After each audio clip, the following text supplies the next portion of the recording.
There's not that many people that can relate to everything that she's been through. There's not that many folks that know what it's like to be in her shoes, but someone that does is LeBron James, right? Few can truly understand the rise of WNBA rookie sensation Caitlin Clark. But one person who gets it all too well is Los Angeles Lakers superstar LeBron James. After a standout rookie season with the Indiana Fever, Clark's journey has drawn comparisons to James himself, who recently voiced his support for her. He said, "I have a great deal of respect for Caitlin Clark because I know exactly what it means to be drafted, be the face of a franchise, and also get scrutiny from people who don't think you're ready for that next step. Watching Caitlin and what she's doing, I've been supporting her since day one because I remember going through that myself.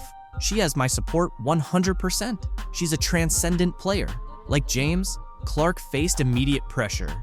As the #1 overall draft pick, she was thrown into the spotlight, much like LeBron was back in 2003 when he was drafted by the Cleveland Cavaliers. At just 18 years old, the weight of an entire franchise rested on his shoulders, with expectations to lead them to greatness. Similarly, Clark took the reins of the Fever franchise, and her rookie season has come with its share of challenges. Another thing James and Clark share is their massive popularity, which brings both admiration and criticism. LeBron has been through it, and now Caitlin is experiencing the same.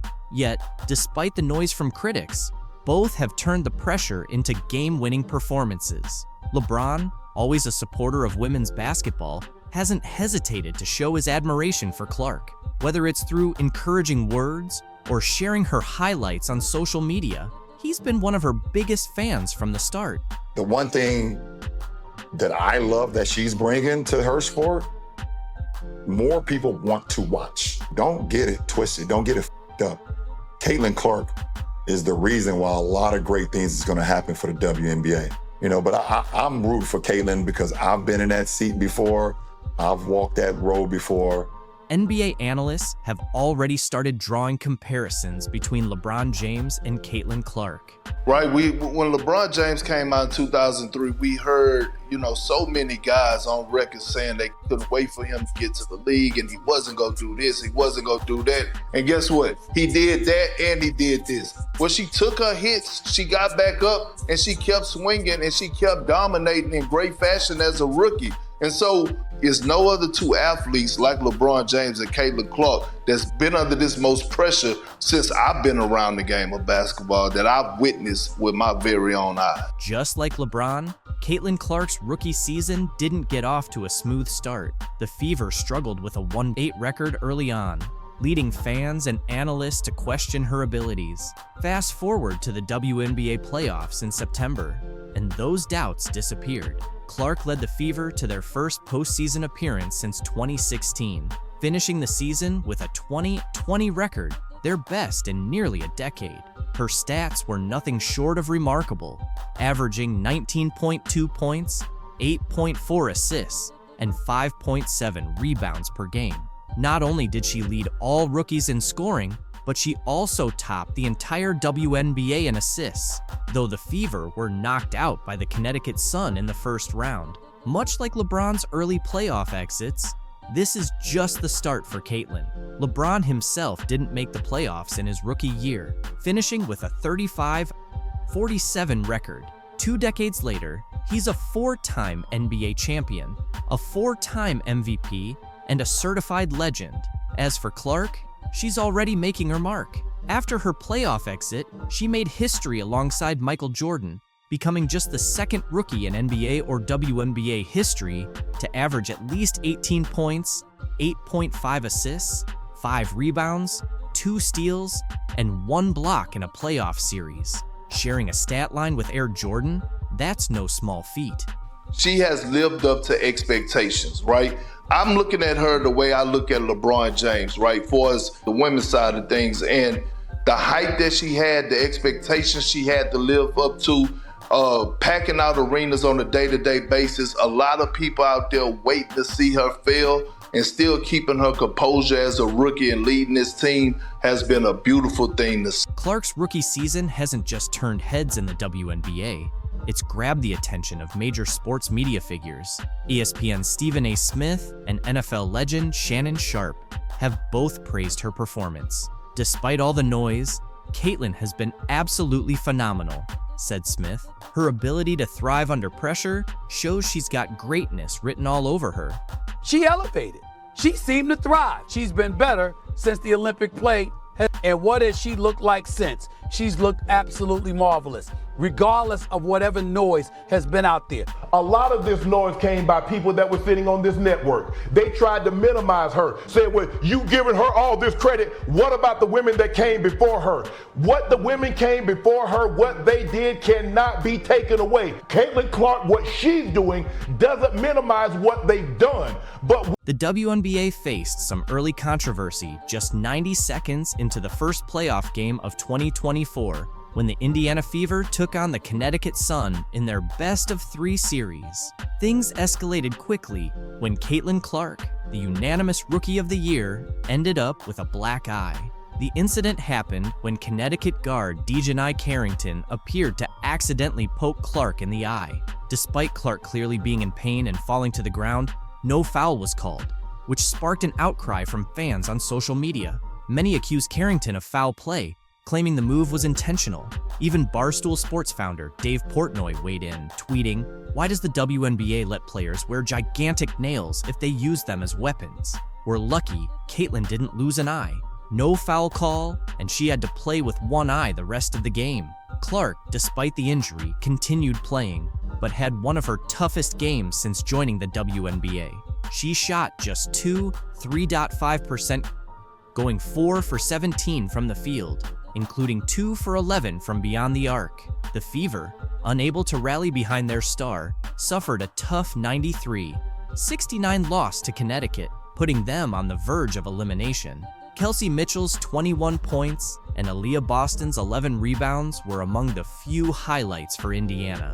On the other side, Connecticut was led by Marina Mabrey's 27 points and Alyssa Thomas's 15th career triple-double as they controlled the game from start to finish. Despite the rough game, Clark didn't blame her eye injury for the performance. After briefly sitting on the bench following the poke, she decided to push through the pain and played 36 minutes, contributing 8 assists. However, her shooting struggles were hard to ignore. In the post-game press conference, Clark refused to place blame on Carrington, taking full responsibility for the missed shots and acknowledging her difficult game. Her determination to keep playing says a lot about her resilience, but fans are still left wondering if the eye injury played a bigger role in her off night. It remains to be seen if Clark and the Fever can bounce back and avoid an early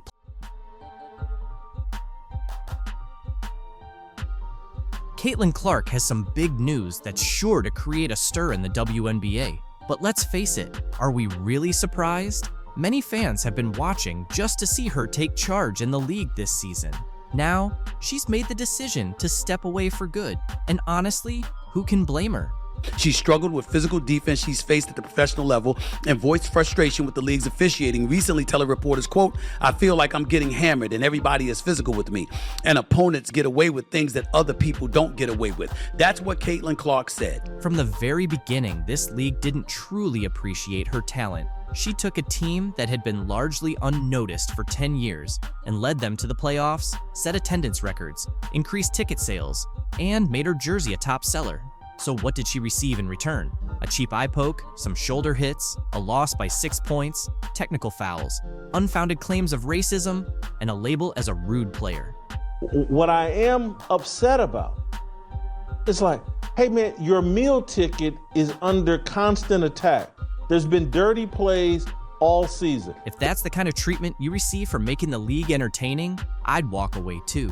But do you know what really drove her to this breaking point and led her to announce her decision? What did she say that made it clear she's entirely finished? Let me provide you with all the details. Those guys, they're the racists, when really, y'all are the racists. The people coming up with excuses to hate Caitlin Clark and the new fan base that she brought. You could sense it brewing from a distance. Caitlin Clark's frustration had been accumulating for weeks. However, The tipping point occurred when the Indiana Fever faced a heartbreaking defeat against the Connecticut Sun. She's just not built for the physicality of this league. Yeah, and she's not quick enough to get away from the physicality, resulting in their elimination from the playoffs. In a close game that ended with a score of 87-81, Clark played as if everything depended on it, contributing 29 points, 10 assists, and 7 rebounds, essentially trying to shoulder the entire team. But here's the catch. Her teammates appeared to be asleep. While Clark was out there performing like a one-woman army, her team struggled, missing shots and committing rookie errors. This kid's on the wrong team. She's got the wrong skill set to handle the physicality of that league, and she's a rookie. Let's kick things off with Temi Fagbani. Where do I even start? Her performance was nothing short of a disaster. She made some critical errors, including a shot clock violation at a crucial moment when the Fever were trying to gain momentum. When she wasn't just standing around looking confused, she went 0 for 3, practically gifting the ball back to the Sun. Honestly, don't you agree with Gino when he said, but she needs to be on a better team. But hold on, because Victoria Vivians didn't perform any better. As a veteran who should excel under pressure, she instead chose to go missing, scoring only 6 points with a shooting percentage of 2 for 10. Seriously, 2 out of 10? She wasn't just missing, she was clanking wide open opportunities that even I could have made. Then there's Kelsey Mitchell, usually a reliable scorer, who picked the absolute worst moment to disappear. She ended with 9 points on 3 of 12 shooting. For someone who was expected to be one of Indiana's top scorers, she appeared completely lost, hesitating and passing up shots. When she finally did take a shot, they turned into air balls. It was like she had stage fright just when the Fever needed her to step up. Caitlin Clark was assaulted yesterday in her very first playoff game in the WNBA. Watching everything unravel around Clark while she was giving it her all was painful. Each time she made a clutch, three-pointer, or executed an amazing play, her teammates seemed to fumble, handing the ball back to the Sun and giving Clark that helpless look, as if to say, "Oops, my bad." You could see it in her body language. Every missed shot and turnover felt like a punch to the gut. It's not that she didn't show up. She played a full 40 minutes of relentless, high-intensity basketball, pouring everything into the game, and yet it still wasn't sufficient. It's important that we point this out. One of the things that I brought up this morning in talking about Caitlin Clark is that some of the players, you want to use the word jealousy, fine. You want to use the word envy, fine. As the final buzzer went off and Clark stood there with her shoulders slumped, staring at the scoreboard, it became evident that this was more than just a loss. It was a realization, a wake-up call that no matter how hard she fought, how many shots she made, or how many plays she executed, it wouldn't matter without a team that could genuinely support her. This wasn't merely the end of a playoff journey, it signified the end of her patience. If Caitlin Clark is the quote-unquote savior, if she's the golden girl, milk it! Reality is knocking on the door of the porta potty. The truth is finally coming to the light. The same light that is going to be dimming here in about 12 hours when Caitlin Clark is eliminated from the playoff. The entire WNBA was almost in shock when Caitlin Clark revealed her big news. She's not just stepping away from the league, she's moving to Europe. That's correct. The most exciting rookie the WNBA has ever witnessed is packing her bags and saying, "I'm out." Can you really fault her after enduring all the relentless pressure, cheap shots, and endless nonsense? Clark has decided it's time to hit the reset button. This announcement came just days after the Indiana Fever's tough playoff exit against the Connecticut Sun. And honestly, it's not unexpected. After elevating her team to relevance without any support, this was bound to happen. There were regular season games this season where Caitlin Clark drew more than 1.8 million viewers. However, I hope Kat Engelbert is ready for disappointment because there's a hell of a lot more of it. Caitlin Clark, remember that girl, that superstar playing for Iowa that ended up going to the Final Four? She's got one of the hottest selling jerseys in sports, y'all. According to Fanatics, led by the one and only Michael Rubin. The deal is the richest sponsorship contract for a women's basketball player. She deserves it! Caitlin Clark is making waves in women's basketball, breaking NCAA scoring records left and right, and she's become the talk of the town. It feels like she burst onto the scene and instantly became the most exciting name in the sport. And get this, Nike just signed her for a whopping $28 million deal. That's right, $28 million. But here's the strange part. Where's her signature shoe? With all that cash and buzz, you'd expect to see Caitlin Clark sneakers everywhere. But there's nothing yet. And believe me, there's much more to this situation than just a delay in footwear. Behind the scenes, there's a major showdown happening among top players in sports marketing, all trying to figure out how to best handle Clark's rise. It's like a strategic game of chess, but instead of pieces like pawns and knights, we've got shoes and contracts, with the future of women's sports marketing hanging in the balance. Now, picture yourself at Nike.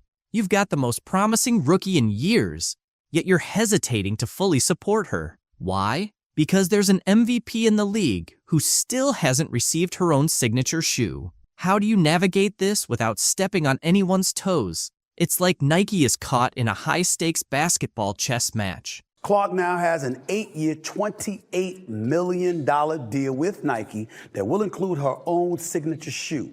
Caitlin Clark continues to set the bar when it comes to her impact on female athletics. Go out there, compete with her, try to bust her up if you want to, and all of that stuff. Just don't hate on the acclaim that she's getting. On one hand, you have Caitlin Clark, the rookie sensation who's setting the court on fire. On the other hand, there's Aja Wilson, the WNBA MVP who has been dominating the league. Both are phenomenal athletes, but only one can get their signature shoe first. It's a tough call. You'd expect Nike to rush out Clark's shoe, especially after signing her to a $28 million deal. But here's the twist. They're holding back. Why? It all comes down to balance. Launching Clark's shoe before Wilson's could stir up some serious drama within the Nike family. They find themselves stuck between a rock and a hard place. They want to take advantage of Clark's immense popularity, but they can't overlook Wilson's status as the reigning MVP.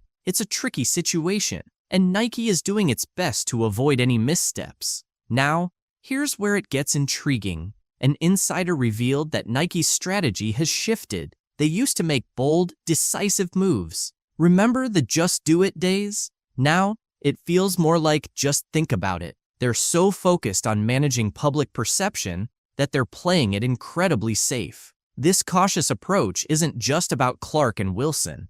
It's reshaping how brands engage with rising stars in women's sports. Everyone's watching to see how Nike navigates this, and you can bet other companies are taking notes. If Nike gets this right, they could establish a new standard for marketing female athletes. But if they mess it up, it could lead to a major PR disaster. That's why they're treading carefully. However, this cautiousness might be hindering women's sports. Imagine if Nike just went for it and released Clark's shoe, only to have it sell out instantly. That could open the doors for more signature shoes, more endorsements, and increased visibility for the WNBA as a whole. This isn't just about shoes anymore. It's about the future of women's sports marketing. Nike's decision could have a monumental impact on every female athlete out there. Will they play it safe or take a risk? Either way, the outcome will be significant. Now, consider why only 5 WNBA players have signature shoes. 5 in the entire league. That's fewer than the starting lineup of a single team. How is this possible in 2024? It's like women's basketball is stuck in the Stone Age when it comes to footwear. But here's where it gets exciting.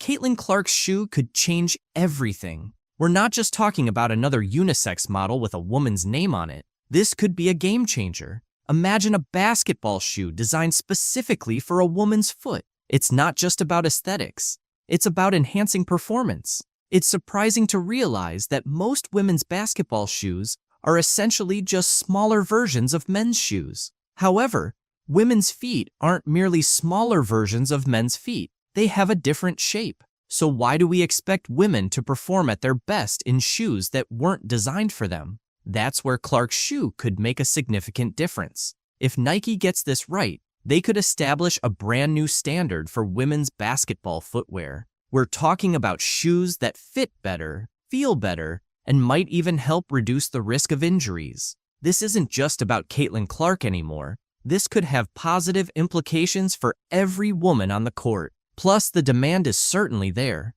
When Clark was drafted, her jersey sold out in no time. People are eager for Clark merchandise. If her shoe is successful, it could pave the way for more signature shoes in the WNBA, finally creating a market that truly caters to women basketball players. But this goes beyond just selling shoes. Clark's signature shoe could symbolize growth in women's basketball, sending a message that says, "We see you, we value you, and we're creating products specifically for you." That's a significant step for a sport that has often been viewed as an afterthought. Consider the impact this could have on young girls who play basketball. They wouldn't just be dreaming of playing in the WNBA. They'd be envisioning a future where they have their own signature shoe. This is about representation, inspiration, and demonstrating that women's basketball is Today, we've got some serious drama to break down. The situation between Caitlin Clark and a Connecticut Sun fan has been leaked, and now Teresa Weatherspoon is the latest coach to lose her job. Let's dive in. First up, let's talk about Caitlin Clark and what went down at the Connecticut Sun game. Even though the Fever season is over and Clark's off the court, the drama isn't cooling down. A lot of WNBA veterans and players are blaming Caitlin Clark's fan base for all the hate that's been going around. But come on, can we really put all of this on Clark's fans? Did you see what happened at the Sun game? It wasn't just a random fan. This guy had media credentials and was harassing Clark from the front row. The whole incident got leaked online, and now we've got more details to unpack. Clark ended up calling out the fan to security after he apparently crossed a line. Fans at the game said the guy didn't just insult her, he allegedly wished she'd fall and break her neck. Then, he went back to his seat and bragged about it to other Sun fans. More people who were there have come forward, saying they overheard some of his comments, and it sounds pretty bad. This situation has sparked a lot of debate online, and there are even rumors that the guy had media access. So far, the WNBA hasn't made a statement, but it's definitely a mess. WNBA commentator Stephen A. Smith called out the racist fan and showed his support for Clark. On the flip side, players like Angel Reese and Brittany Griner have also shared their thoughts. Angel mentioned she's been dealing with harassment from Clark's fans for the past 2 years. Griner, on the other hand, is pushing for the league to take faster action when it comes to toxic fan behavior. Speaking of Angel Reese, let's shift gears. Last night, news dropped that her coach, Teresa Weatherspoon, was fired from the Chicago Sky, and Angel's heartbroken. She tweeted about how much Weatherspoon meant to her, saying she was the only one who believed in her and supported her through a tough time in her life. What do you guys think? Buckle up, because today's WNBA news is seriously wild. Imagine making a comment so bad, it's now being labeled as one of the worst quotes in sports history.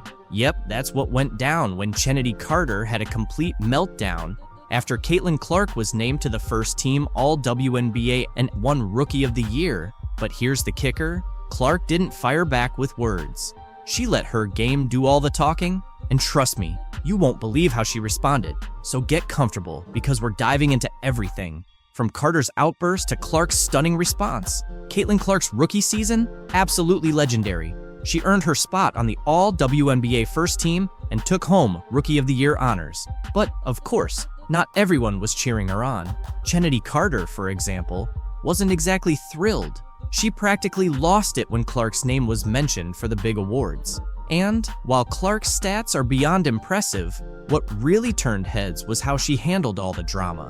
Instead of getting dragged into the chaos, she responded with so much grace and humor that you'd think she was prepping for late-night TV, not just WNBA greatness. Let's break down what made Clark's rookie season so spectacular.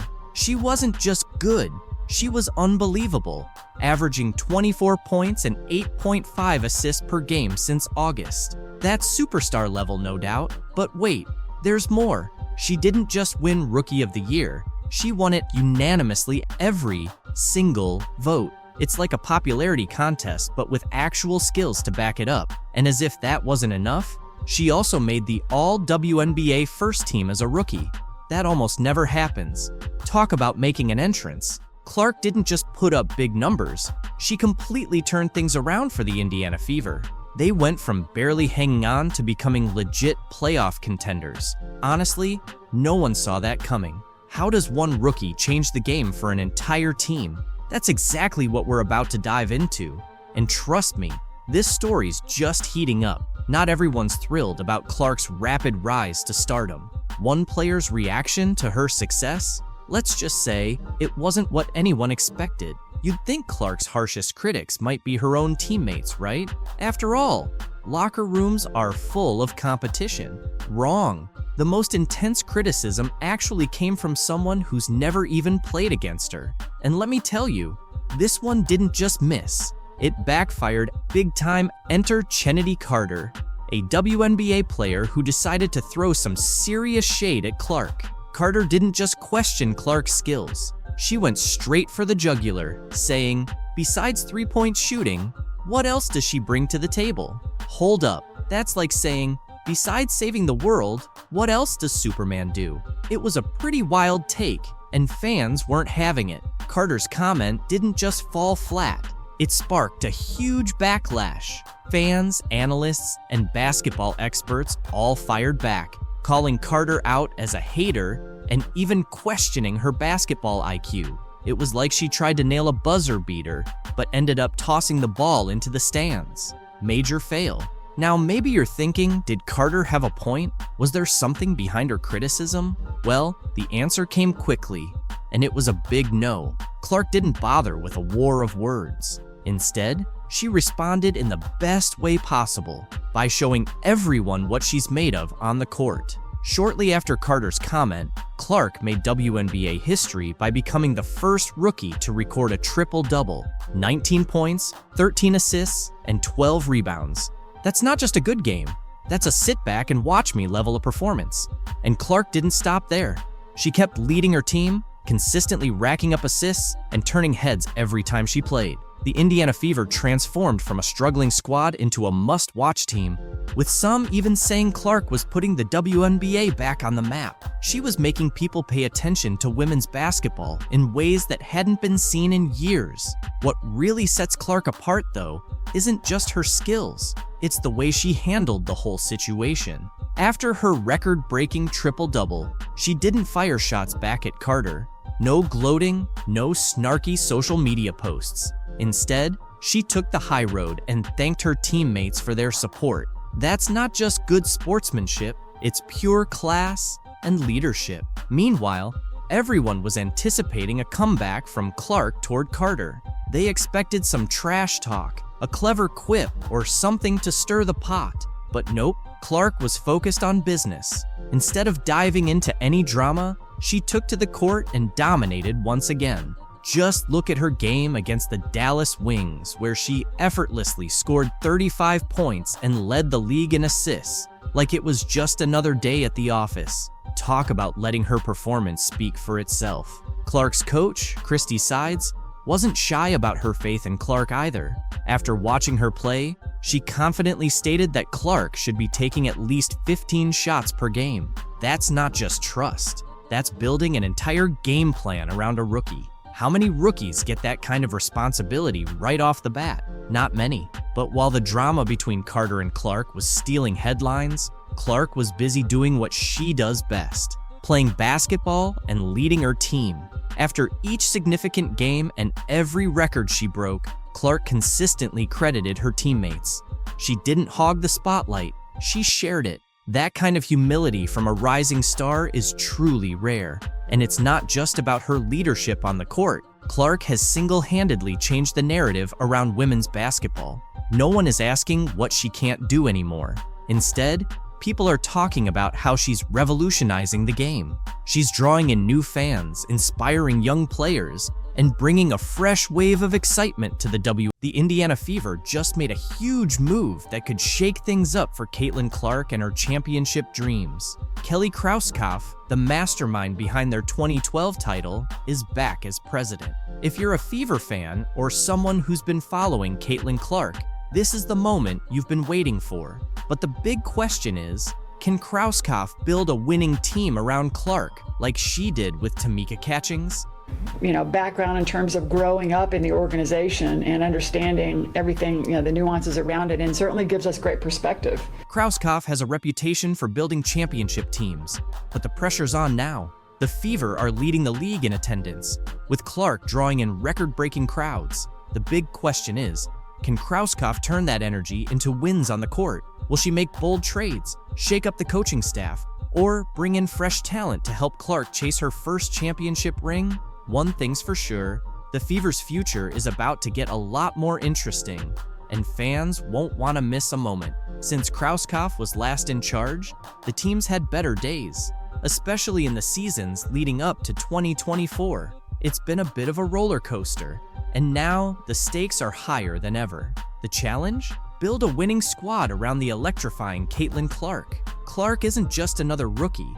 She's been a sensation, lighting up the court and practically selling out arenas by herself. With an average of over 137,000 fans at home games, the Fever now lead the league in attendance. It's the hottest ticket in town.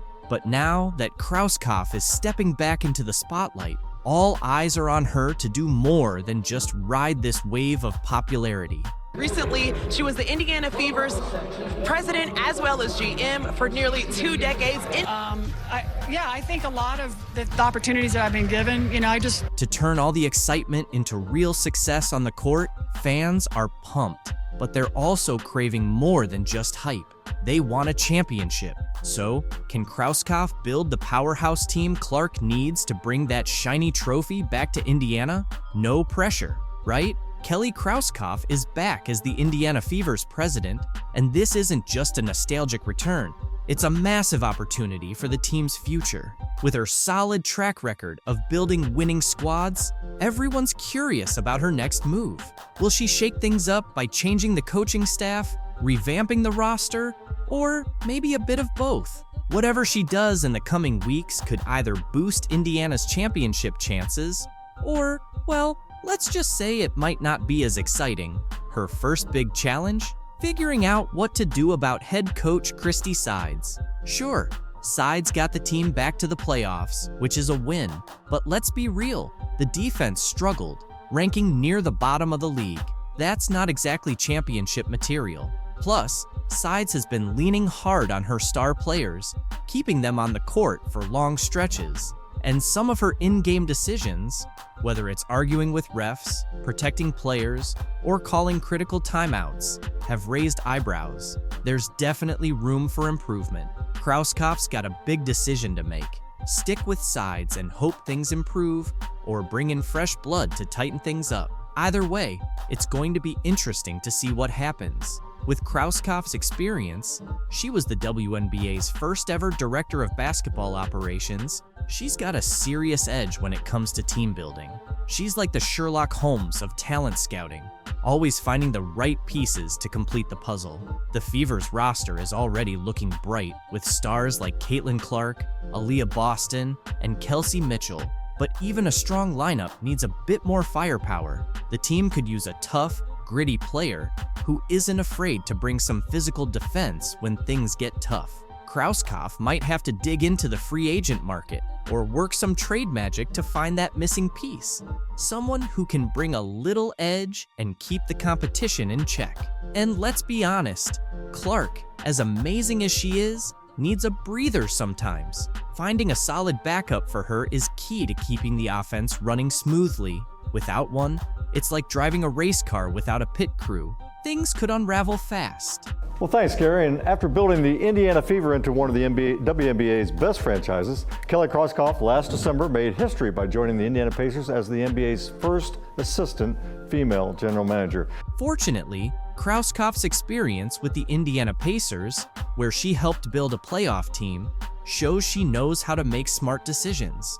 She's great at finding players who not only fill in gaps, but also fit seamlessly into the team's culture, like puzzle pieces falling perfectly into place. Now, with Clark's electrifying performance at the center of it all, It's up to Krauskopf to bring in the right supporting players. Everyone's watching to see if she'll pull off some big moves and add a few surprises. The Indiana Fever delivered an unforgettable game. Picture this: Caitlin Clark, the rookie who's been making waves in the league, played all 45 minutes of a game that went into overtime. Yep, 45 minutes straight. And that's just the start. Clark didn't just lead the Fever to a tough 104-100 win over the Atlanta Dream. She also became the fastest player in WNBA history to hit 300 career assists. But that's not all. Her teammate, Aaliyah Boston, had the best game of her career on the very same night. The first quarter was electric, with the Fever and Dream trading baskets right from the jump. Clark showed she was locked in early, sinking a three-pointer within the first few minutes. Boston gets it back to Clark, sidesteps Howard, she will launch and knock down a three. The Atlanta Dream wasn't backing down, with Rhyne Howard answering back with her own sharp shooting. By the end of the first quarter, the Fever had a narrow 22-21 lead, setting the stage for a closely contested game. In the second quarter, things heated up even more. The Dream, led by Howard and Alicia Gray, pulled ahead by 6 points. But the Fever weren't going down easily. Lexi Hull stepped up, sinking 2 clutch three-pointers to keep them in the fight. Despite their efforts, the Dream managed to take control, going into halftime with a 48-44 lead. If you thought it was intense by then, the third quarter kicked things up a notch. The Dream extended their lead to 16 points, and it seemed like the Fever were losing their grip. But this is where Caitlin Clark and her squad worked their magic. Clark started finding her rhythm, making pinpoint assists and draining crucial shots. Meanwhile, Aaliyah Boston dominated the boards, grabbing key rebounds and converting them into points. By the end of the third quarter, the Fever had cut the lead to just 3 points, with the score at 69-66 in favor of the Dream. The fourth quarter was one of the most thrilling moments of the season. It was a battle between two determined teams. Clark continued to lead the Fever's offense with precision, while Boston was unstoppable around the basket. The game was tied multiple times in the closing minutes. With 18 seconds left, Boston hit a huge shot to tie the game at 90, sending it into overtime. Overtime was pure intensity. Clark and Boston kept up their dominance, but the Dream fought back hard. It was a back-and-forth exchange of baskets right up until the final seconds. In the end, Clark's composure at the free throw line sealed the Fever's 104-100 victory. This game showed just how much the Indiana team is growing, and with the playoffs on the horizon, they're showing some promising signs. What can we even say about Clark that hasn't been said already?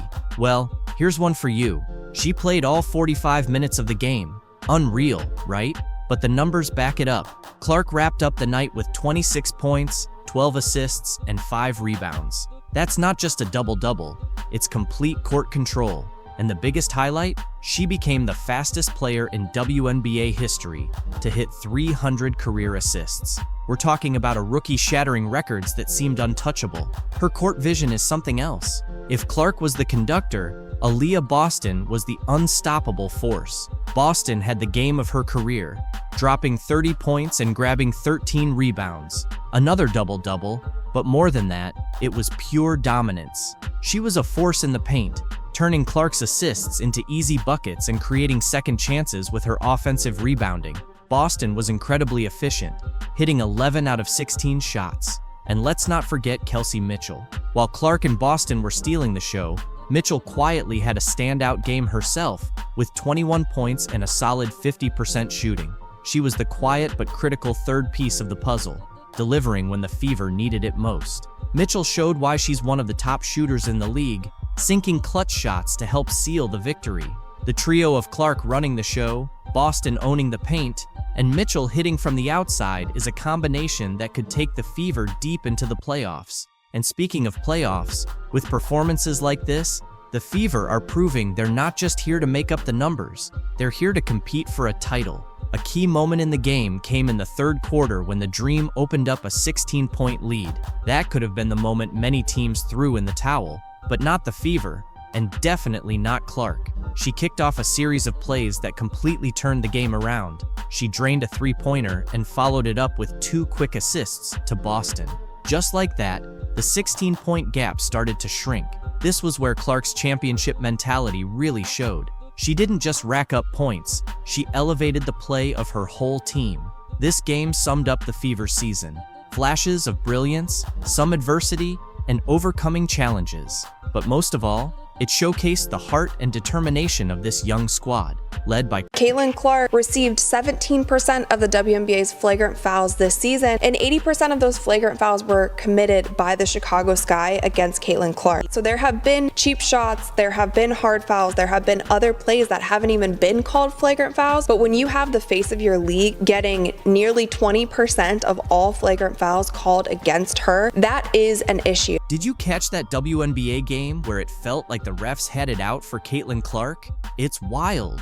Fans are absolutely losing it, saying the league is letting their biggest star get bullied on the court. And honestly, they might be right. Let's break down why this matters and what we can do about it. Picture this: Sun versus Fever, playoff level intensity. Clark's driving to the basket, defenders all over her. She goes up for the shot, clear contact, and nothing. No whistle. The crowd's going crazy, and Clark's staring at the refs like, "Are you serious?" But still, no call. It's like the refs left their whistles in the locker room. And guess what? It only gets worse. We're going to dive into why the fans are so outraged, what this means for the WNBA, and what needs to be done to fix it. Some of the things happening behind the scenes? You won't believe it. The league's got a serious issue, and it's time we talk about it. Now, if you think you've seen mad sports fans before, think again. Caitlin Clark's fans aren't just angry, they're practically ready to storm WNBA headquarters. So, what's making everyone so upset that people are saying this could change the future of women's basketball?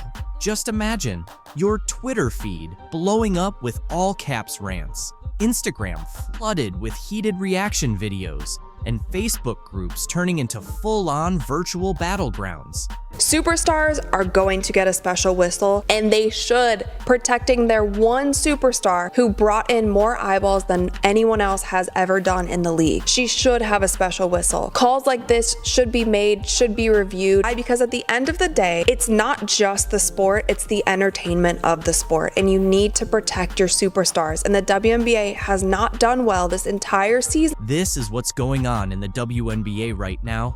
Fans are absolutely outraged over how the refs are handling these playoff games. And it's not just a few hardcore fans either.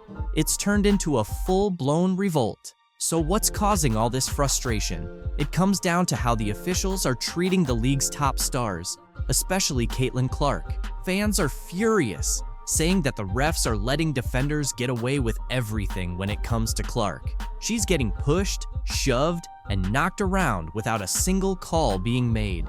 It's like the refs are taking a break every time she drives to the hoop. One fan put it perfectly: if the game isn't called fairly, we can't win. The WNBA should be ashamed. And that's the feeling that's all over social media right now. People are angry because they think the league isn't protecting its biggest stars, the players that fill seats and get people watching. But here's where it gets even crazier.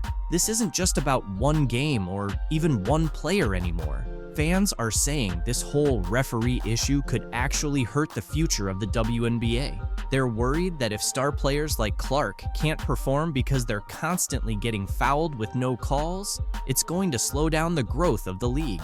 And what's even wilder, some fans are predicting that this could tank viewership for the rest of the playoffs.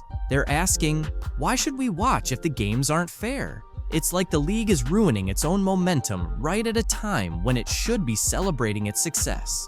I'm gonna go out on a limb here and say that I do think that this was a basketball play, but I think it was a careless basketball play. I wouldn't go as far to say that I think Dejanay Carrington poked her in the eye on purpose. A lot of people are also saying that the WNBA needs to overhaul the referees, that they have just been absolutely awful this season. However, I do think that she was reckless when she was going for the steal. She didn't care where her hand landed. Important responsibility, ensuring fair games, and letting the stars shine. But it's more than just frustration over bad calls. There's real fear about how this could impact players' careers and the loyalty of the fan base. Imagine being an up-and-coming player in the WNBA and watching how Clark is being treated. What message does that send about your future? Fans are concerned that this might discourage the next generation of talent from even wanting to join the league. And for the die-hard supporters who've been with the WNBA since the beginning, they're feeling betrayed. Like, all their dedication doesn't mean anything. But the problem runs deeper than just how the players feel. This whole referee situation is like a ticking time bomb for the WNBA. Some fans are saying it's exposing issues so serious, it could reshape women's basketball entirely. So why does this matter so much? It's not just about a few bad calls in a single game. This officiating chaos is putting player careers, game outcomes, and the league's entire reputation at risk. If the star players can't perform at their best because they're constantly getting fouled without any calls, how can they truly show what they're capable of?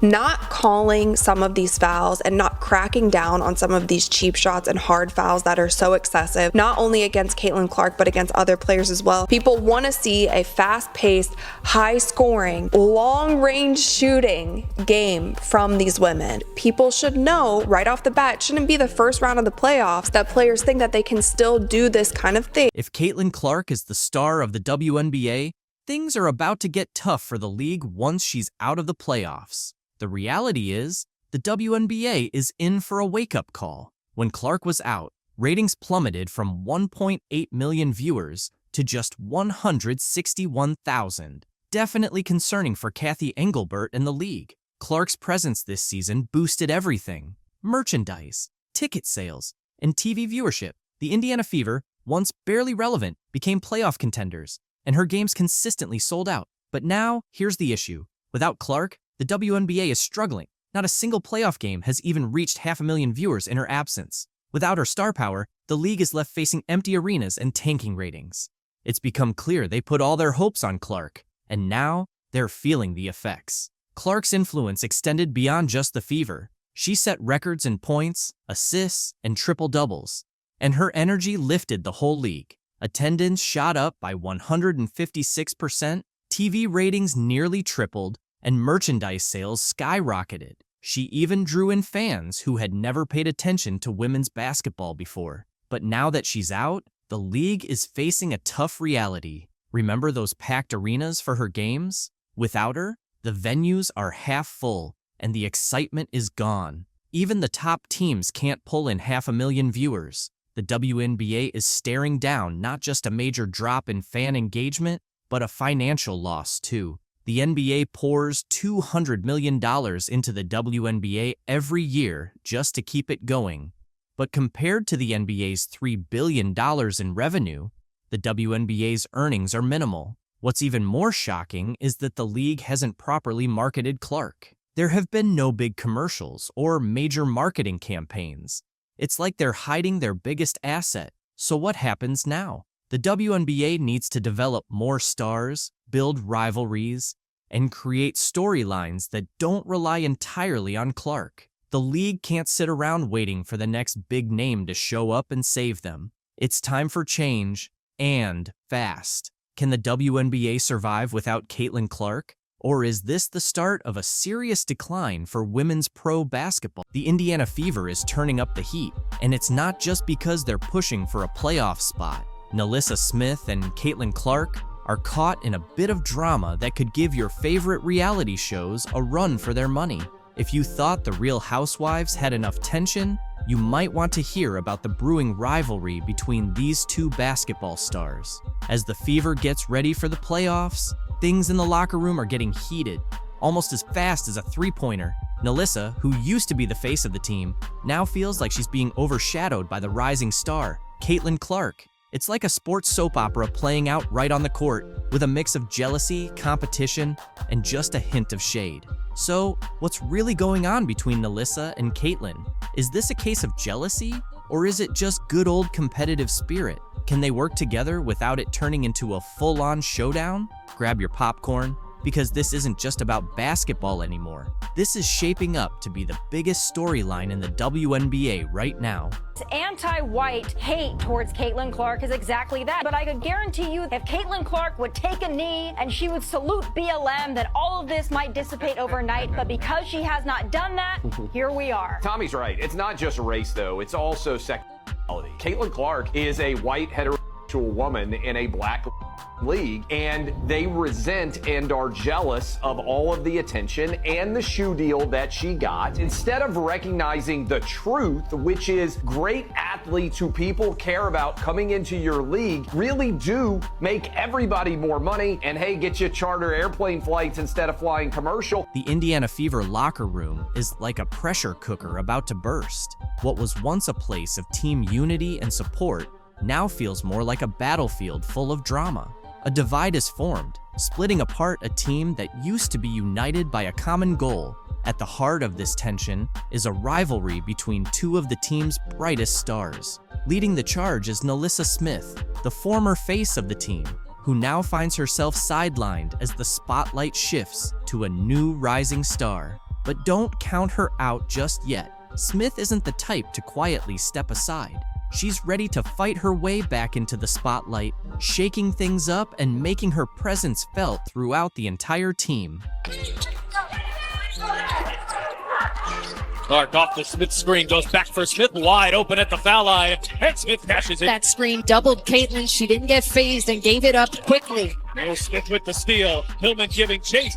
Smith the step through and draws the foul. Took the W season off last year.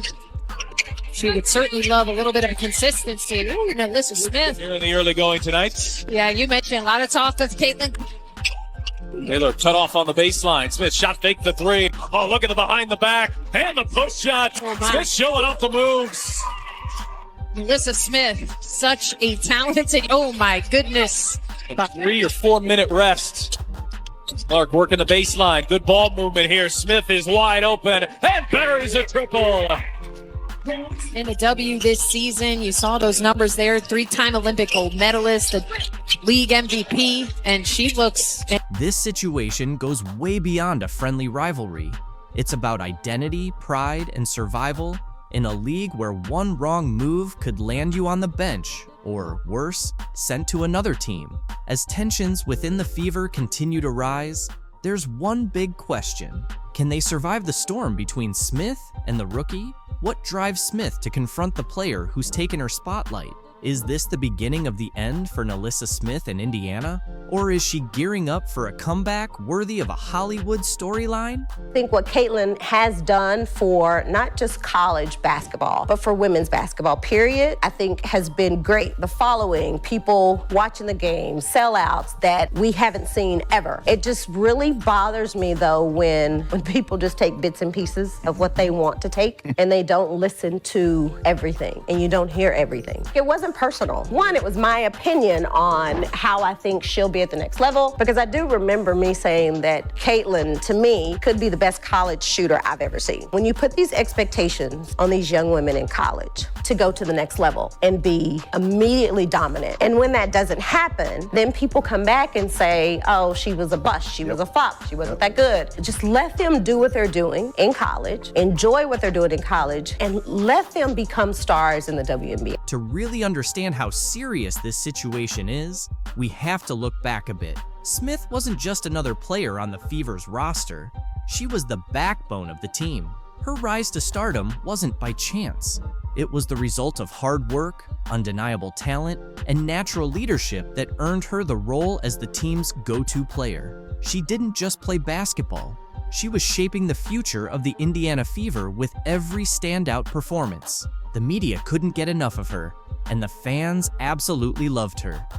What's happening in the WNBA right now is absolutely wild. Sophie Cunningham, who plays with Diana Taurasi on the Phoenix Mercury, recently made some eye-popping comments about Caitlin Clark that are leaving people stunned. And believe it or not, that's just scratching the surface. Caitlin Clark isn't just putting up numbers on the court.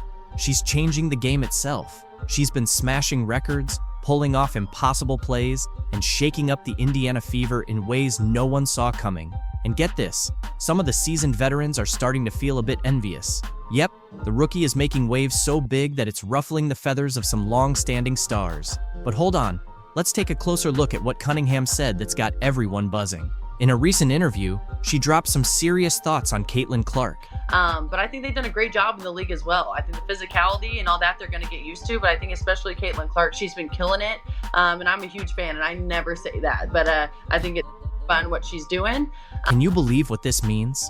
A veteran player who shares the court with the iconic Diana Taurasi is giving major props to a rookie. That's not something you see every day in the WNBA, but Sophie didn't stop there. She had more to say. When it comes to viewership, man, I think a lot of people have a lot to learn about our league, but I think that's a really fun thing.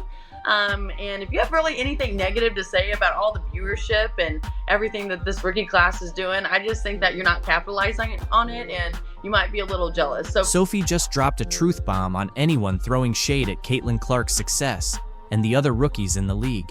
She's basically saying that if you're not on board with how the WNBA is growing, then the issue might be with you. But why is Sophie, an established player, going all out to defend Clark and the rookies? Simple. It's all about the impact. Clark isn't just playing great basketball. She's completely changing how people view the WNBA. Since she stepped into the league, viewership has exploded. Games that used to have empty seats are now packed. People aren't just watching Indiana Fever games, they're buying tickets, jerseys, and buzzing about the WNBA on social media like never before. And here's the kicker. Clark is pulling all this off as a rookie. She didn't need years to adjust or build a fan base. She came in and started dominating right away. That's why Sophie and other savvy players are seeing that Clark's success is tied to the success of the league itself. In just the last 5 games, Clark's been on fire, averaging 22.6 points, 8.4 assists, and 4.8 rebounds. But that's not all. She's shooting 48.1% from the field and an impressive 44.4% from beyond the arc. These aren't just good numbers for a rookie, they're elite, even for seasoned pros. And what's most incredible is that she's not just stacking up stats for herself, she's lifting the entire team.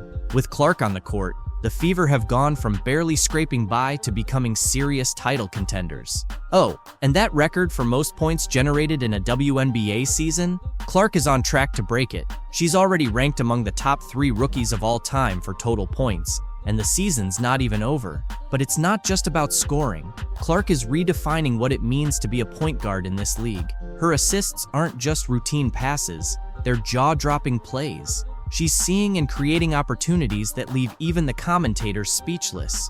And here's the wild part. She's doing all of this against defenses that are built specifically to shut her down. Entire teams are shifting their strategies just to contain Caitlin Clark, but she's still out there dominating. That's why veterans like Sophie Cunningham are so impressed. Clark isn't just excelling. She's changing the entire game. She's pushing teams and players to evolve. And in doing so, she's raising the level of competition across the WNBA. Let's dive into something Cunningham brought up that's been stirring the pot in the league: the jealousy and criticism aimed at Caitlin Clark. Sounds crazy, right? A rookie making such a huge impact that it's got veterans feeling envious. But that's exactly what's happening. Some players, and even some fans, are complaining about all the attention Clark's getting, saying it's overhyped or that she's stealing the spotlight from more experienced players. But let's be real, this is just plain jealousy. As Sophie Cunningham wisely pointed out, those who are grumbling about the attention Clark is bringing to the league are missing out on the bigger picture and maybe feeling a bit envious. She's absolutely right. Clark's success doesn't take away from any other player's value. In fact, the more attention the WNBA gets, the better it is for everyone. More fans mean more revenue, which can lead to higher salaries, better conditions, and more opportunities for all players. Clark is literally expanding the league's market. She's attracting new fans, people who might never have watched a WNBA game before. And once they're hooked, they're not just watching Clark, they're getting introduced to all the incredible talent the league has to offer. That's why smart players like Cunningham are embracing the Caitlin Clark phenomenon. They understand that when one player shines, it benefits the whole league. Clark's success is lifting the WNBA to new heights, and that's good for everyone.